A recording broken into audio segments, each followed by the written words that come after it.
Welcome, friends. You're watching The Young Turks. I'm your host, Anna Kasparian, and for the first hour, I'll be your only host, and I'll be joined by John Idarola, the host of The Damage Report here at TYT Network, for the second hour, where we will give you some good news on the vaccine and that whole debate that we've been talking about regarding whether or not the patent for the vaccine should be lifted. We have some positive updates on that. John and I will also talk about the latest decision by Facebook in regard to whether or not Donald Trump should continue being banned from that platform. Twitter has also weighed in on that. And we're gonna switch things up a little bit. There's an interesting story regarding a mother-daughter duo who are facing some pretty serious criminal charges after they rigged an election for homecoming queen. So it's a little different from what we typically talk about, but I'm really looking forward to having that conversation because it does have a little to do with our justice system and whether or not the authorities should throw the book at her.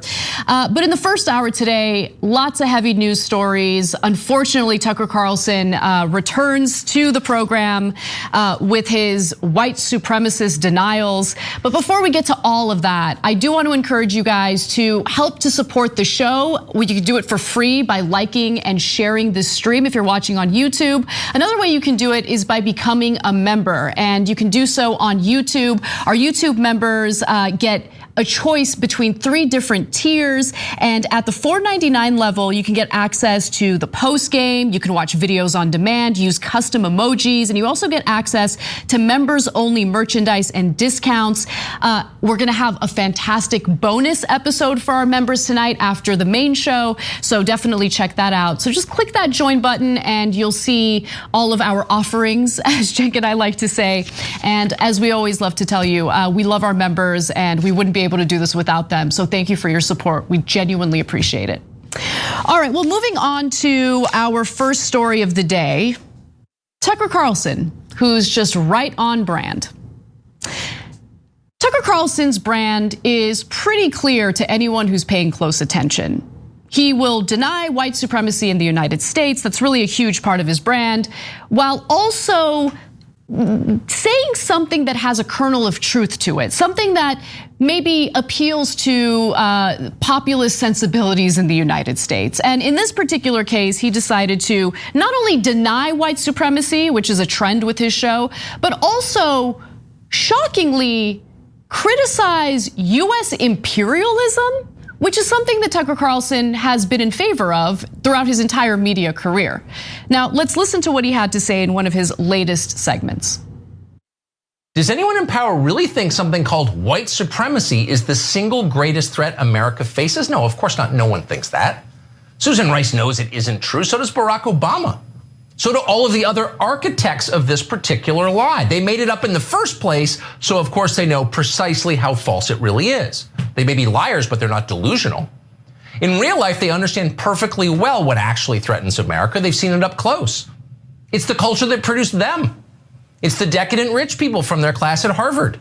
It's the gender studies department at Cornell. It's the cat cafes in Austin and Asheville. It's the Monday editorial meetings at the Atlantic magazine, where David Frum is treated like an important intellectual rather than some dopey middle-aged Canadian Twitter celebrity whose life goal is to force America into yet another unwinnable, pointless war. Those are the people who actually detest the country. They're the ones who are working through the night to destroy it. They're the people who are committed to and in the process of excusing violence. So if you wanted to save America, these are the people you'd be worried about. They make the Iranian nuclear program look like nothing. Oh, is Tucker Carlson concerned about unwinnable, pointless wars? Because I'm old enough to remember what his rhetoric was like back in 2003 when the Bush administration was considering, at that point, they were considering a preemptive war in Iraq. I didn't hear any protests coming from the likes of Tucker Carlson, heir to the Swanson wealth. And now all of a sudden, he, of course, he's very on brand when it comes to denying the very real situation that we're dealing with in this country, and we have been dealing with for centuries regarding white supremacy. On the other hand, he's now pretending like, no, I've always been against US imperialism. But of course, as we know, what really gets Tucker Carlson so angry is the video that was just released by the CIA in an attempt to recruit new people, new agents to the agency. And so he refers to the CIA as as some woke organization. He doesn't like the language that they used in their recent ad. We talked about this on the show and we explained the problems that we had with the framing in that ad as well. But of course, it came from a genuine anti-US imperialist perspective. Tucker Carlson doesn't fall under that category at all. He has been very much in favor of the United States invading countries for useless forever wars. But before we get to the details of that, because I want to make my case and I want to provide evidence for that case, let's first focus on what he has to say about white supremacy in the United States, because he claims that it's non-existent. He claims that it's completely made up by the Democratic Party, by the Obama administration, by intelligence officials during the Obama administration. Just completely made up, as if we haven't had several mass shootings in this country that were specifically motivated by white supremacy. One of them was in El Paso not too long ago, when an individual walks into a Walmart and opens fire, killing dozens of people because he has a problem with immigration from Latin American countries. He'll deny that that has anything to do with white supremacy. Christopher Wray, FBI director, has said over and over again that one of the top threats domestically right now is the rise of right-wing extremism. In fact, it's one thing for me to just say it. I like to actually show the audience evidence of the case that I'm trying to make. So let's take a look at this video. Police in Texas are investigating a possible link between a 21-year-old white male suspected of killing at least 20 people inside an El Paso Walmart and an anti-immigrant manifesto shared online minutes before the shooting. The 4-page document posted to the message board 8chan calls the Walmart attack, quote, a response to the Hispanic invasion of Texas. That possible motive may link the Walmart massacre to a series of attacks by suspected white nationalists in the last year, targeting immigrants, Jews, and Muslims. Racially motivated violent extremism, specifically of the sort that advocates for the superiority of the white race, is a persistent, evolving threat. It's the biggest chunk of our racially motivated violent extremism cases for sure. And racially motivated violent extremism is the biggest chunk of our domestic terrorism portfolio, if you will, overall. I will also say that the same group of people we're talking about have been responsible for the most lethal attacks over the last, say, decade. Jews will not replace us was the chant in Charlottesville in August of 2017. And just the other day, the president essentially said that they were fair. And we have seen a spike in anti-Semitic acts in this country. The Anti-Defamation League, the FBI have all shown that anti-Semitism is on the rise in the United States. And I don't think we can say that it's divorced from the political rhetoric that we see right now. To deny that white supremacy exists in America is absolutely ridiculous, and Tucker Carlson knows it. He's a white supremacist himself. But this is the type of red meat that he loves to throw out to his audience because it's his bread and butter, really. What else would Tucker Carlson talk about? He pretends to want to hold corporations accountable for their unfair behavior, but does he actually propose increasing their taxes? Does he actually propose regulations? No, he doesn't do any of that. He offers all sorts of disgusting denials of white supremacy and then couples it with popular talking points regarding corporations and, in this case, US imperialism, which is something that Americans are tired of across the board. You'll see Republican voters fight back against any notion of engaging militarily with Iran, for instance. When the Trump administration was considering military action against Iran, his own supporters spoke out against that, showing that Republicans do not have an appetite in engaging militarily the way that we had during the Bush years, the way that we had during the Obama years. And by the way, we continue to engage in militaristically across the globe, certainly with our own involvement in Yemen, the fact that we're increasing hostilities with China by arming Japan and India. I mean, the list goes on and on. I mean, these actions are already or have been taking place. But make no mistake, Tucker Carlson has loved the forever wars. He has supported the forever wars. He certainly has never spoken out against them until he realized, oh, maybe I can weave this into my ridiculous populist rhetoric in an effort to really stand out and appeal to the very people who might want to vote for me when I run for president in 2024. But do not be mistaken by who Tucker Carlson really is. Now, he's also right, though, in calling out David Frum. David Frum was the Bush speechwriter. In fact, back in 2002, when Bush gave his speech on foreign policy, this is before the preemptive war in Iraq, you might have remembered the phrase axis of evil. And that was a phrase coined by David Frum, someone who was also very supportive of the war in Iraq. And the axis of evil referred to the countries that were the biggest threat to United States national security: Iraq, Iran, North Korea. The warmongering rhetoric coming from the Bush administration was significant. They needed to manufacture consent for the wars that we're still engaged in. And so David Frum was part and parcel of that. He helped to craft the narrative. He helped to convince Americans that we absolutely needed to engage in that preemptive war, that we absolutely needed to ward off this dangerous threat to US national security. And so Tucker Carlson's right about Frum. But again, let's not forget who Tucker Carlson was. And maybe this compilation will remind you. Iraq is a crappy place filled with a bunch of, semi-literate primitive monkeys. But I just have zero sympathy for them or their culture, a culture where people just don't use toilet paper or forks. And the way they treat women, I agree with you. Their culture is, but you're in their homeland, and you're over there as an American who they hate, and they want nothing more than the Americans off of their soil. So they're not going to play games. They can just shut the up and obey, is my view. How could you salvage Iraq at this point? I don't, it's beyond our control. I mean, if somehow the Iraqis decided to behave like human beings or something. He'd need to say, look, I'm a bigot, okay? I'm a bigot. I don't like Islamic extremists. Like, if you are really heavily into Islam, I'm sorry, I don't care for you that much. And I don't care what that sounds like. You can call me a racist. You can come whatever the you want. For Tucker Carlson to try to to launder his reputation as someone who was an opponent of these wars is ridiculous. And he knows that video exists. He knows exactly how supportive he was. And of course, we're gonna bring these videos up and we're gonna call him out. It is fascinating, though, that he failed to provide a single example of how he differs or differed from David Frum at the time. It's because those examples don't exist.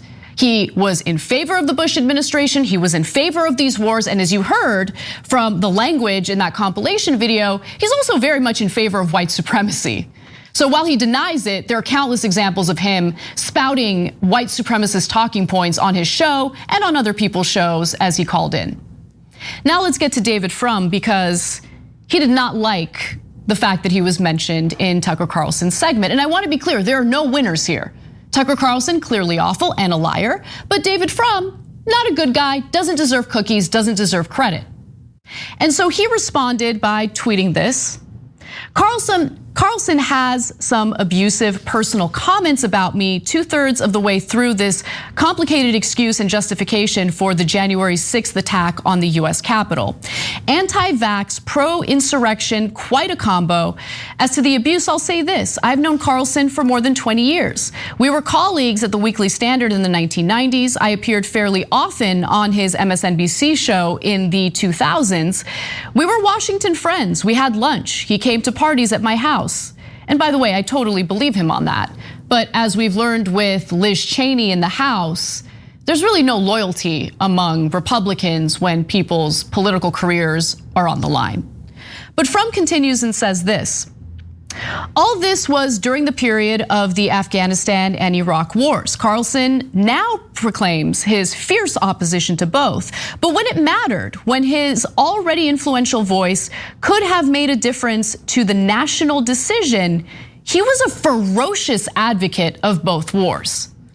He's right, so far so good. But here's where David Frum loses me, and I think loses a lot of other people, as backlash to this tweet would show you. I supported the wars too, of course, But Carlson's support was way more outspoken, radical, disdainful, and frankly, bloodthirsty. His radio broadcast description of Iraqis as primitive monkeys resurfaced in 2018. And then he goes on, but I want to focus on that tweet, because when I say that there are no winners in this story, I really mean it. What Frum is essentially saying is, yeah, I mean, I supported the war too, of course, but I'm better because I did it politely. I'm better because I did it in this professional context of speech writing, where I helped the president of the United States craft this narrative meant to terrify Americans and convince them in supporting these wars. That's what David Frum did. He gets no credit, he gets no cookies. The polite rhetoric he might use is no better than someone like Tucker Carlson supporting the war in the way that he did. Because the end result was the same. Whether you're polite or ferocious in your support for the war, at the end of the day, it was support for that awful war that we still find ourselves in today. And David Frum isn't necessarily completely telling the truth in that tweet, because I did manage to dig up some old interviews that he did. This one from 2004, where he was talking about Iraq, where he was talking about the notion of diplomacy. And here's what diplomacy meant to him. I think the United States is entitled and is right to be stern. I mean, look, we don't have one answer for every problem. There are a lot of problems where the correct approach is the soft approach. There are a lot of times when you have to woo and placate. But just as it's wrong to say the answer is always force, it is wrong to say the answer is never force. And sometimes force or the threat of it is necessary. Diplomacy, in my view, is not the art of smoothing relations. Diplomacy is the art of getting your way through words. And sometimes the right words are please, please, please. And sometimes the right words are do it again and we'll knock your teeth out. His idea of diplomacy is using words like do it again or we'll knock your teeth out. Not my idea of diplomacy, not what most Americans would think of when they consider diplomacy as a way of persuading other countries to work together with us collaboratively. David Frum certainly was not some dove when it came to US foreign policy. Neither was Tucker Carlson. This story was full of, honestly, a bunch of losers, a bunch of liars, and men who really deserve no cookies. We gotta take a break. We'll be right back. We need to talk about a relatively new show called the Republic, or UNFTR. As a Young Turks fan, you already know that the government, the media, and corporations are constantly peddling lies that serve the interests of the rich and powerful. But now there's a podcast dedicated to unraveling those lies, debunking the conventional wisdom. In each episode of the Republic, or UNFTR, the host delves into a different historical episode or topic that's generally misunderstood or purposely obfuscated by the so-called powers that be. Featuring in-depth research, razor-sharp commentary, and just the right amount of vulgarity, the UNFTR podcast takes a sledgehammer to what you thought you knew about some of the nation's most sacred historical cows. But don't just take my word for it. The New York Times described UNFTR as consistently compelling and educational, aiming to challenge conventional wisdom and upend the historical narratives that were taught in school. For as the great philosopher Yoda once put it, you must unlearn what you have learned. And that's true whether you're in Jedi training or you're uprooting and exposing all the propaganda and disinformation you've been fed over the course of your lifetime. So search for UNFTR in your podcast app today and get ready to get informed, angered, and entertained all at the same time.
Hey everyone, welcome to our first social break of the show. I want to start off by reading a few member comments, beginning with Little Mac McGee, who says, I read a report where the FBI just came out that they underestimated white supremacists at first, and only after the Oklahoma City bombing did they realize it was even a national organization. But now white supremacists see themselves as modern successors to the organized violence in the South post-Civil War, which caused Reconstruction to fail. I used to think Tucker was just winking and nodding to these groups, but now I'm wondering if he isn't actually one of the leading members and is officially part of the organization.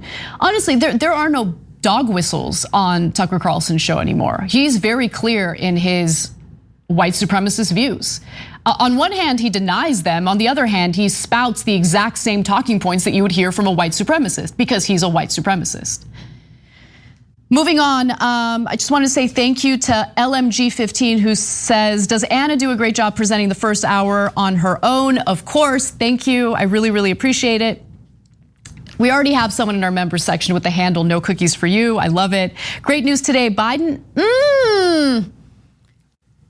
Oh, you're stepping on my lines, Uyghur. I know you're not Uyghur, but this is a story that we'll talk about in more detail later. But great news today, Biden supports the World Trade Organization IP waiver for COVID-19 vaccines. However, that's just the first step. I'm sure there will be pushbacks. So we will discuss that on the show in the second hour specifically, but it is great news. And honestly, for me, what's even better is the fact that Biden clearly can be pushed in the right direction.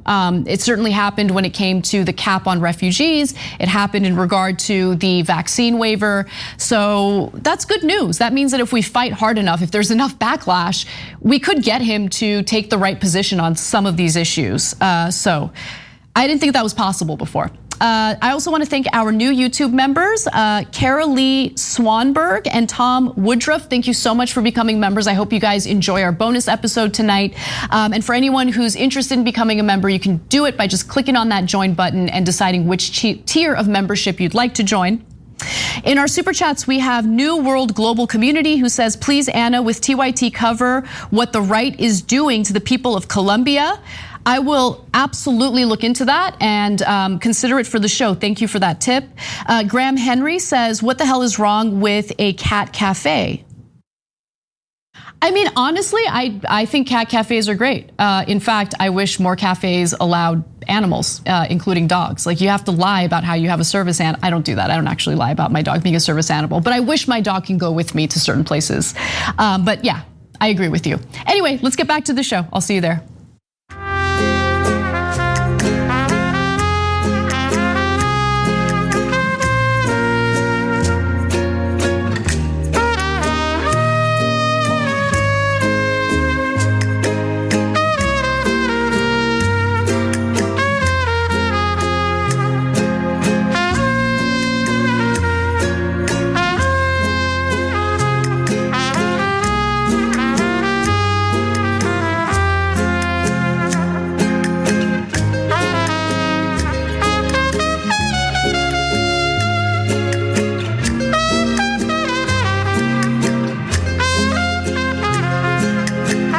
Welcome back to TYT, Anna Kasparian with you, and let's get right to our next story because this is exactly why Tucker Carlson decided to talk about US imperialism. It's a hot topic, and he realizes that maybe you could use that populist rhetoric to garner some support. A new global poll finds that most countries are worried about a threat to their democracy, and that threat is the United States. This is an incredible survey. The findings come in a poll commissioned by the Alliance of Democracies Foundation among 50,000 respondents in 53 different countries. And what they found by asking these respondents some questions about their fears and how they feel about democracy in their own countries was that 44% of respondents in these 53 countries surveyed are concerned that the United States threatens democracy in their country. Fear of Chinese influence is, by contrast, 38%, and fear of Russian influence is actually the lowest at 28%. So for everything that we hear about China and Russia here in the United States, when you look at the world stage and how other countries feel about us, they find the United States government to be a much bigger threat to their own democracy. And if you've been paying attention to our foreign policy and our decades of US-led coups in various countries in the Middle East and in Latin America, you can understand why. Other findings from this survey indicate that since last year, the perception of US influence as a threat to democracy around the world has increased significantly from a net opinion of +6 to a net opinion of +14. This increase is particularly high in Germany, +20, and China, +16.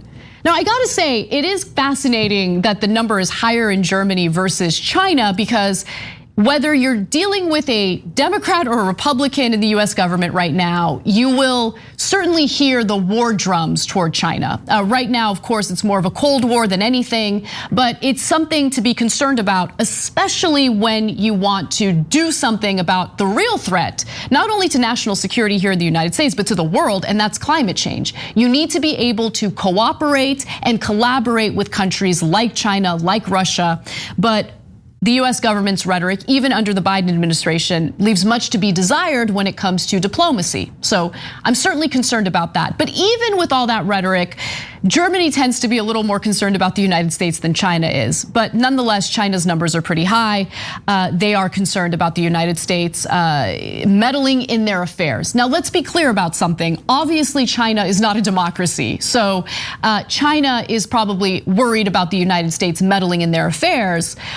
But to claim that China is like some wonderful democracy that the United States might tarnish is obviously not what we're trying to say here. Let's be real about that. Now, let's also move on and talk a little bit about what the respondents had to say about their biggest non-governmental threat. And what this survey found was that the single biggest cited threat to democracy is economic inequality. 64% of respondents felt that inequality was the biggest threat to democracy. Now, 48% of the power of, or 48% say that the power of big tech companies, as opposed to the simple existence of social media, is a threat to democracy in their country. Among democracies, the US is actually the most concerned about big tech at 62%. And I can understand why. When you have this monopolistic system where there are only a few tech companies that reign supreme and they crush the competition, yeah, they're a little too powerful. There's no question about that. So if you're feeling concerned about that here in the United States, just know that there are people all over the globe who are also concerned about it. And right now, anytime we hear anything about antitrust lawsuits or antitrust actions against these big tech companies, it seems to be fueled by conservatives who don't want to be censored but don't actually want to do anything about antitrust violations. Or in some cases, there are prosecutors who are looking into it. But so far, I haven't seen anything robust in terms of solutions to the very clear monopolistic power of these tech companies. Now, China isn't, like, as I mentioned, China isn't a democracy. Russia has its own authoritarian issues. So I just want to repeat that again, because while there is legitimate criticism toward the United States and its meddling into other countries, we also need to be real about where these countries that are critics of the United States are coming from as well. The US might not be a threat to Chinese democracy, but the US certainly is a threat when it's selling weapons to Japan and India in an effort to intimidate China. That's some of the actions that started under the Trump administration, actually really started under the tail end of the Obama administration, continued under the Trump administration, and will probably accelerate during Biden's administration as he continues to, use the rhetoric that we heard during his address to a joint session of Congress. China came up quite a bit. Now, I do want to also mention that when this survey was done, Trump was still in office. It was toward the tail end of his administration. And so the attitudes that some of these respondents have toward the US government might be a little different today. Donald Trump, of course, attempted to stage coups in Venezuela, failed miserably. He staged a successful coup in Bolivia that luckily didn't last long. But with all these actions that were taking place, it's kind of understandable why anyone would have that kind of feeling toward the United States government. But I also want to mention that this all coincides with an important report that came out on The Intercept. It was written by Ken Klippenstein and Ryan Grimm. And what they did was shed light on some new findings in regard to the US-led coup in Bolivia. And what they did was of course, Ken Klippenstein always manages to get his hands on leaks and emails and documents to do this kind of incredible reporting. But what they found was that the Department of Justice under the Trump administration threatened MIT researchers with subpoena in collaboration with Bolivian coup regime. Emails to the analysts show that the Trump administration's complicity with a Bolivian criminal investigation. So as they write in the body of their piece, emails reveal that the Justice Department's involvement in the Bolivian coup regime's criminal investigation into alleged voter fraud. The inquiry targeted a pair of respected MIT researchers about their work for the Center for Economic and Policy Research, in which they broadly refuted suspicions that Bolivia's Socialist Party had rigged the election.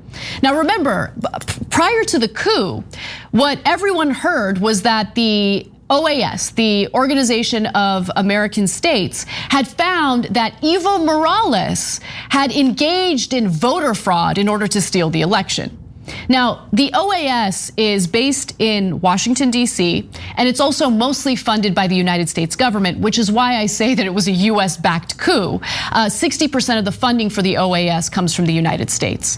Now, there was no evidence provided by the OAS in regard to alleged voter fraud in Bolivia. Evo Morales was forced out of the country. The opposition in the country took to the streets as soon as the OAS had released these allegations. And then you have an awful extreme right winger come into office, even though she hadn't been democratically elected. But what kind of saved the day for Bolivia was the fact that these MIT researchers were like, let's actually look into these allegations of voter fraud and see if we can confirm anything. Researchers at MIT, commissioned by the Center for Economic and Policy Research, took a closer look at the data and evidence behind the allegations and concluded what many other independent observers had already found. The fraud claims were bogus. And so after that happened, luckily, there was enough pressure on this right-wing coup government in Bolivia, led by Janine Áñez, to hold new elections. And they did hold new elections. The right-wing government is now out, and Luis Arce is now the new leader of Bolivia. He comes from the same party that Evo Morales is in. And Evo Morales was happily able to return back to the country. Now, the whole point of this report by The Intercept is that DOJ officials under the Trump administration tried to subpoena these MIT researchers over the research that they had conducted because it undermined their coup. And this is the kind of game that you'll see people in positions of power play in order to maintain US hegemony in the interests of businesses that are based here in the United States. This is exactly how it goes down. If you have the audacity to find evidence that counters the narrative that allows for a coup to happen, well, then you need to be threatened, you need to be served with some sort of subpoena. Luckily, the DOJ dropped it. But again, it's important to know how these things happen behind the scenes and how censorship really does occur when power is challenged the way that these MIT researchers challenged power in regard to this coup. So this is my long way of saying that I certainly empathize with the survey respondents who are concerned about their own system of government, their own democracy being harmed in some way by US intervention. We have a long history of doing it, there's no question about that. Even in recent history, we did it. We also attempted to do so in Venezuela and luckily failed. But if you look at examples like Guatemala with the United Fruit Company, if you look at examples like Iran and how we overthrew its first democratically elected leader and decided to install a dictatorial religious government instead, again, you can understand why survey respondents responded the way that they did. Now let's counter that negative story with a positive one, because we do have a little bit of good news coming from the Biden administration that I think is important to share. In rare good news today, we've learned that the Biden administration has canceled a signature Trump-era rule that would have allowed for companies to reclassify workers as independent contractors. This is so important, guys, because if you take a look at what has happened in California after the passage of Prop 22, you can really understand and grasp how disastrous this Trump-era rule would have been for workers across the country. Now, the Biden administration rescinded the pro-business regulation without replacing it with a new interpretation of when workers can function as independent contractors and when they must be classified as employees under federal law who are entitled to minimum wage and overtime pay.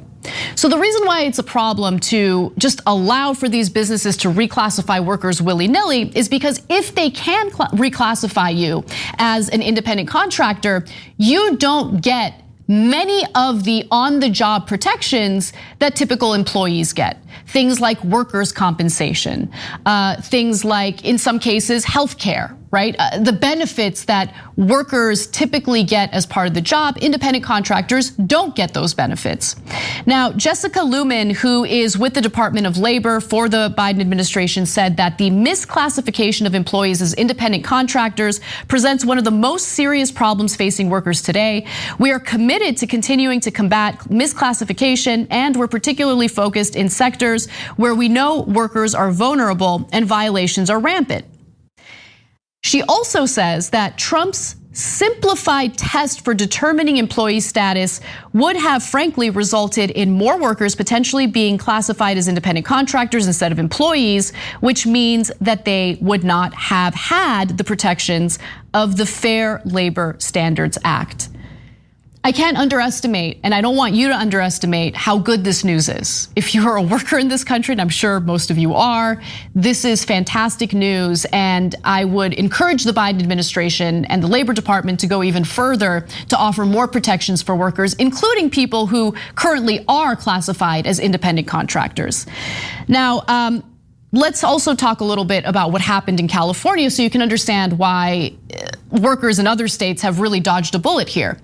So in California, these app-based employers, and I'm talking about Instacart, Uber, Lyft, all of those types of companies, fought aggressively to pass something known as Prop 22. And Prop 22 would allow for them to reclassify workers as independent contractors. They spent quite a bit of money to get this done.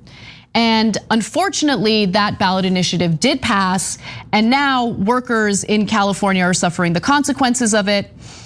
Let's take a look at this video because I think it gives you a good idea of just how disastrous it's been. In California, gig economy companies have written a new law to suit themselves, spending the most money ever on a California ballot proposition, passing last week with 58% of the vote.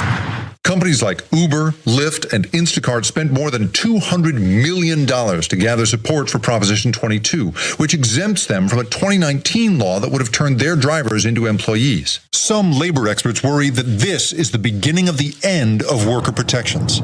Prop 22 is... At TYT, we frequently talk about all the ways that big tech companies are taking control of our online lives, constantly monitoring us and storing and selling our data. But that doesn't mean we have to let them. It's possible to stay anonymous online and hide your data from the prying eyes of big tech. And one of the best ways is with ExpressVPN. ExpressVPN hides your IP address, making your activity more difficult to trace and sell to advertisers. ExpressVPN also encrypts 100% of your network data to protect you from eavesdroppers and cyber criminals. And it's also easy to install. A single mouse click protects all your devices. But listen, guys, this is important. ExpressVPN is rated #1 by CNET and Wired magazine. So take back control of your life online and secure your data with a top VPN solution available, ExpressVPN. And if you go to expressvpn.com/TYT, you can get 3 extra months for free with this exclusive link just for TYT fans. That's expressvpn.com/TYT. Check it out today. It's probably the most dangerous labor law that has been passed or voted on in my lifetime. They've sort of taken a desire that companies have had for, since capitalism began, which is to keep labor costs as low as possible. What drivers don't get is paid time off, sick days, or unemployment insurance. That could save these companies 20% on employee costs. And as independent contractors, legal challenges will be more difficult than they are for employees. Steve Gregg says he doesn't feel protected. I feel manipulated and exploited. I don't feel spoken for. Gregg did 16,000 rides as a full-time driver for Uber and Lyft until the pandemic hit. Oh, I love the work because I just fell in love with the human race doing this. And I stayed a driver for a while, despite the decreases in pay. He says that Proposition 22 will make it impossible to earn a living driving full-time. They're trying to push it down into a minimum wage job. You should get paid by tips. He's right about that. And unfortunately, after Prop 22 passed, many of the drivers who were promised all sorts of perks and benefits found themselves getting quite the opposite. So as I mentioned earlier, being able to reclassify workers as independent contractors means that they don't get many of the protections that ordinary employees get. And let me also be clear about one thing. I mean, ordinary employees in the United States, it's not like they're enjoying like a great work environment right now. Obviously, we need to do more to increase the protections, but also the power of workers in workplaces across the country. Now, putting that aside for now, let's talk about the fact that they don't get workers' compensation if they're reclassified as independent contractors. In the case of these rideshare apps, remember, we're talking about employees who are using their own vehicles and they're paying for their own gas.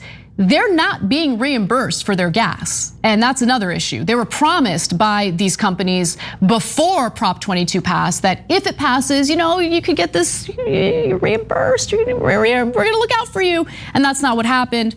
Ben Valdez, who's a gig worker in California, said a lot of drivers were duped because they expected they were magically going to be able to qualify for benefits that the companies made it sound like they were going to pay for up front, and that drivers were going to be getting reimbursement for the mileage. They didn't. In fact, Valdez also says, I've had maybe 3 or 4 nights where I literally made $4. So some of you might wonder, how is that even possible? Well, under this law, Uber gets to avoid paying their workers when they do not have someone in their vehicle. So if they're on the road looking for someone to give a ride to, they're not getting paid for that time. They only get paid for the rides that they give. Also, a study by labor economists at the University of California, Berkeley in October of 2019 found that Prop 22 guarantees a minimum wage of just $5.64 an hour, as only engaged time is accounted for in the wage calculations. And one other graphic, because it's important for you guys to know all the details here. Shortly after Prop 22 passed, several gig apps announced fees for customers in California would increase to cover the costs of Prop 22 benefits after several of the apps claimed prices would hike if Prop 22 didn't pass. So they're facing some legal consequences for that lie, because I'm sure that persuaded some consumers in California to vote in favor of Prop 22, thinking that they wanted to, keep the costs of using these services low. But at the end of the day, these rideshare companies decided to hike the prices up anyway. So when I say that the Biden administration made the good move here, I really do mean it. But I'm still uncomfortable with where we're at. The Labor Department's decision here is important because they effectively prevented a Trump-era rule from taking effect. But it's not enough. We need to do more to ensure that what happened to workers in California doesn't happen to workers across the country. When we come back from the break, we'll talk a little bit about the DNC and how it's already preparing for the 2024 election. Are they making good decisions? Spoiler alert, no. So I'll give you those details and more when we come back.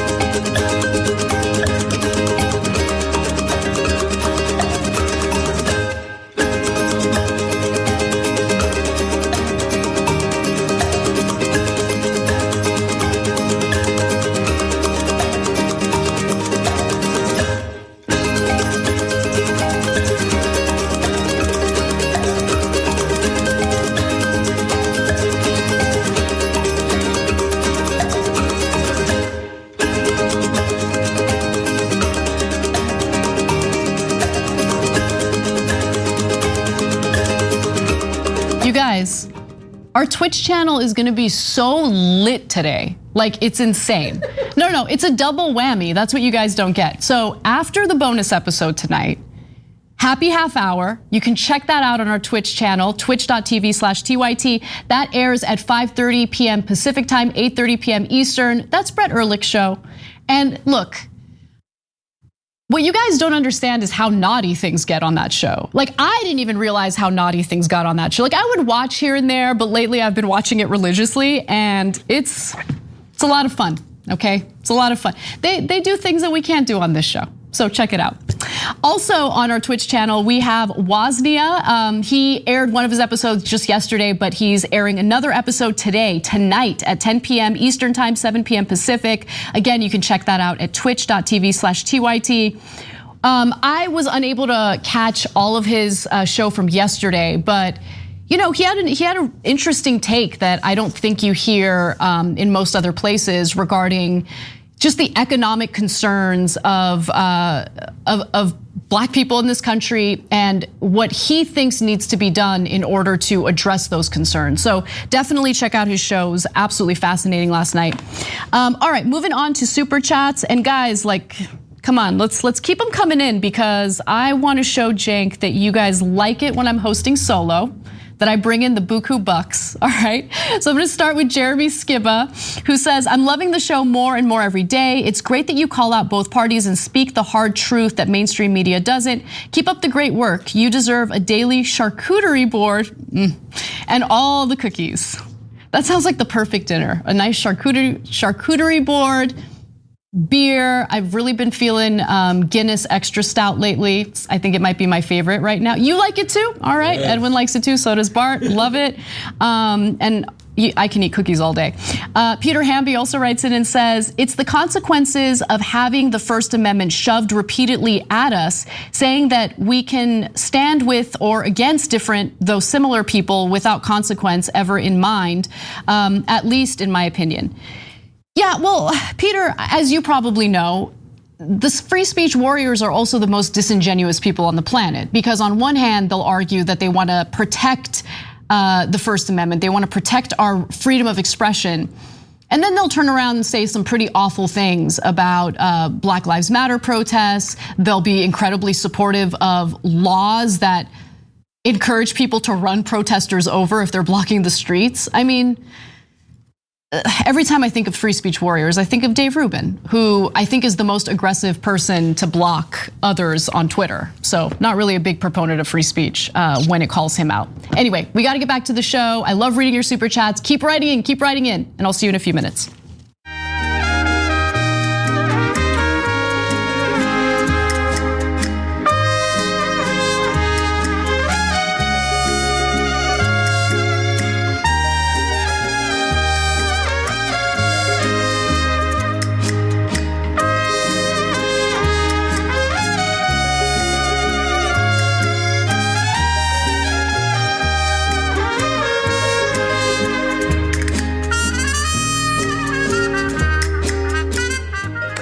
Welcome back to TYT. Anna Kasparian with you. I was about to say Anna and John. John's not even in the room yet, but John will be here for hour 2, and everyone loves him, so you know it's gonna be good. Anyway, but for now, you've got me, and we're gonna talk a little bit about the DNC strategy for 2024.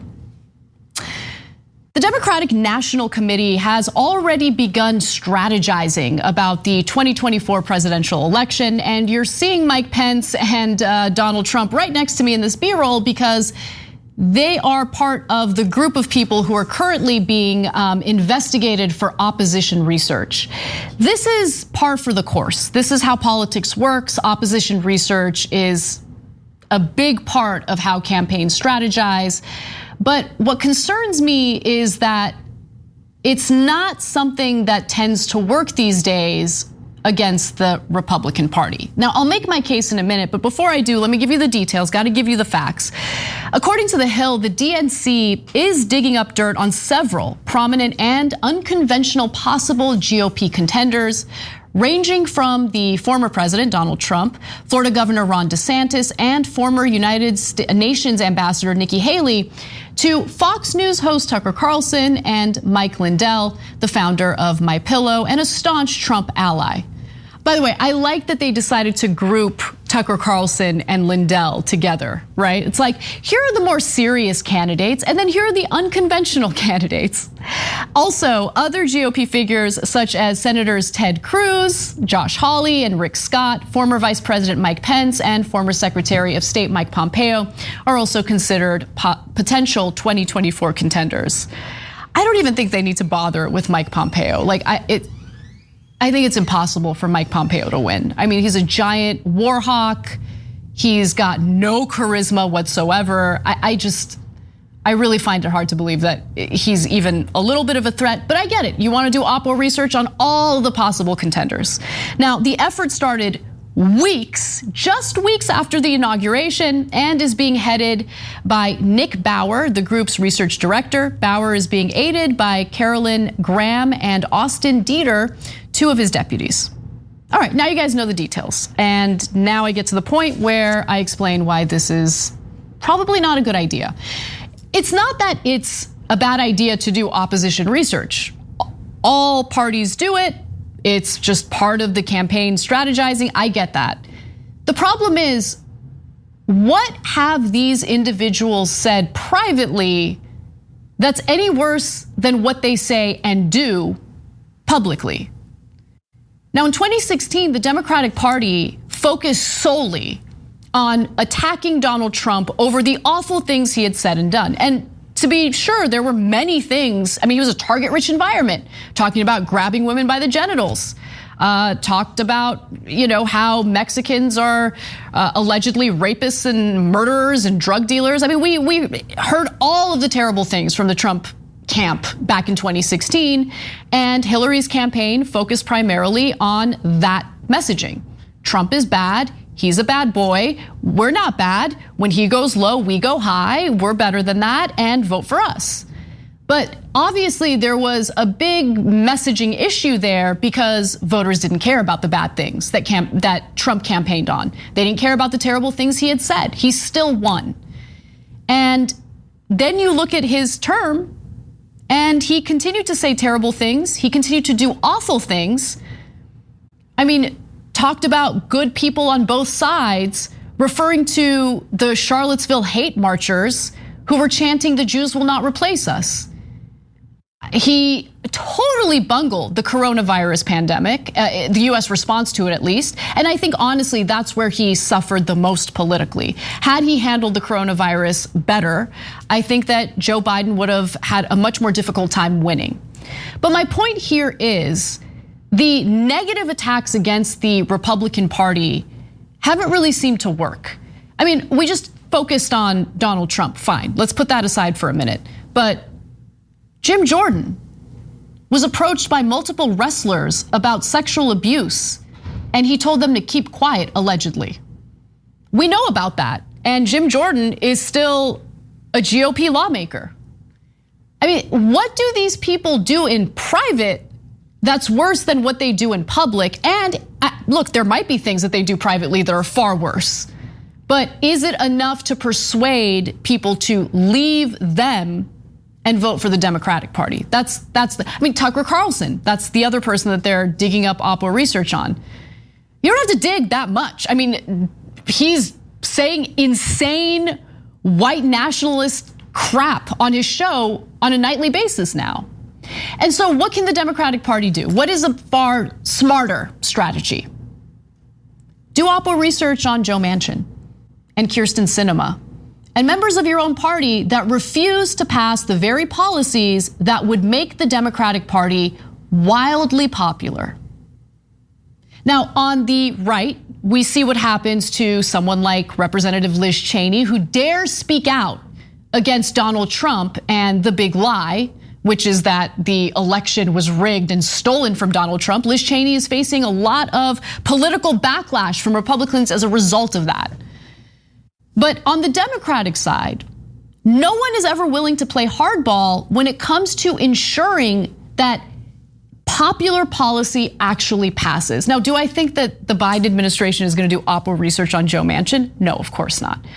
Or Kyrsten Sinema or Mark Warner or any of these other corporate Democrats who get pawned off as moderates when in reality they're conservatives who are paid to spout the ridiculous nonsense that they do while serving as obstacles to infrastructure policy that we need, to family leave policy that we need, to redistributive policies that America not only needs, but honestly, I think our national security at this point relies on it. I think the future of the country relies on it.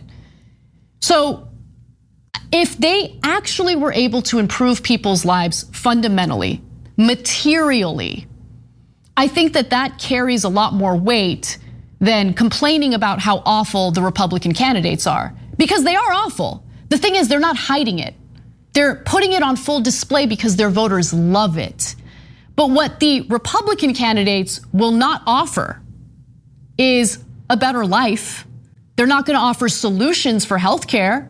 They're not gonna offer solutions to do away with corporate greed. I mean, they'll pretend like they care about corporate greed, but they won't do anything about it. The question is, while Democrats propose wonderful legislation, I would like it to go much further than it does, but still, it's a start. Are they willing to fight for it, accomplish it, and improve the lives of the very people they claim to be concerned about? Because if they do, I would argue that they would be far more popular than they are today. And the Opera research wouldn't need to be a big part of their campaign. It wouldn't have to be the thing that they latch onto or rely on to be popular, to win these elections. But they're just not willing to do it. So far, what we've seen from the Biden administration is a pretty decent list of executive orders. The coronavirus relief package was okay. They certainly did cave to the demands of a conservative Democrat like Joe Manchin in cutting the weekly unemployment amount from $400 a week to $300 a week. They implemented more means testing. They didn't need to do any of that.